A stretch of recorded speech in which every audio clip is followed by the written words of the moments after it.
Hello, online students. I want to show you about the group link that everyone has when you've been assigned to a group project. So I'm using my daughter's Blackboard course.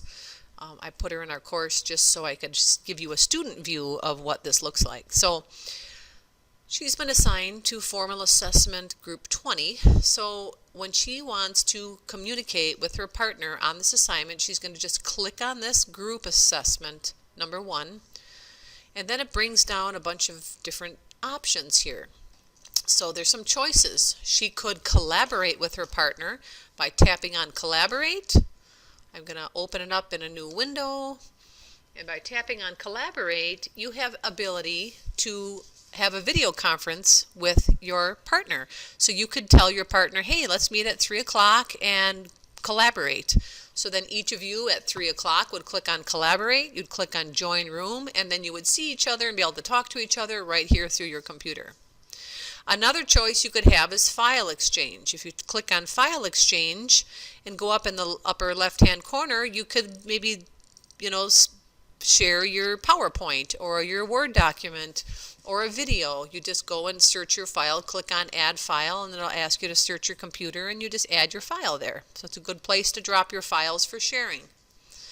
Let's click on this again. So you have collaborate, file exchange. You could have a discussion board. If I click on this, it's a discussion board between just you and your partner.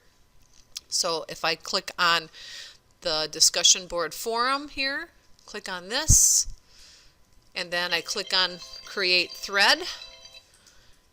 Click on create thread, and I can say, hi partner, and then I can say, let's collaborate at 3 o'clock tomorrow.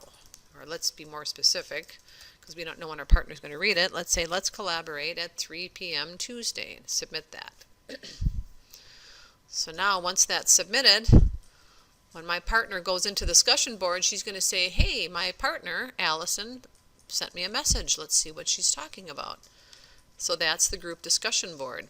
Group tasks, I think you could really skip that. That's not something that I've used in Blackboard before. I'm not even really sure exactly what it is. You could look it up, but I'd skip it. Sending email, I think that one speaks for itself. You can just send an email to your partner. And then this other stuff is just customizing your page. I wouldn't waste your time on that. You're not going to be in this group for very long, so it's not worth customizing it, making it look pretty. It's just a place to exchange files and communicate with your partner. So these first 3 and then the send email are really nice tools for communicating in groups. So I highly recommend that you use these tools to communicate with your groups this semester. We'll be doing a number of different things with partners or more than 2 people, and this is where you're going to go. So click on right under my groups, click on the group that you've been assigned to.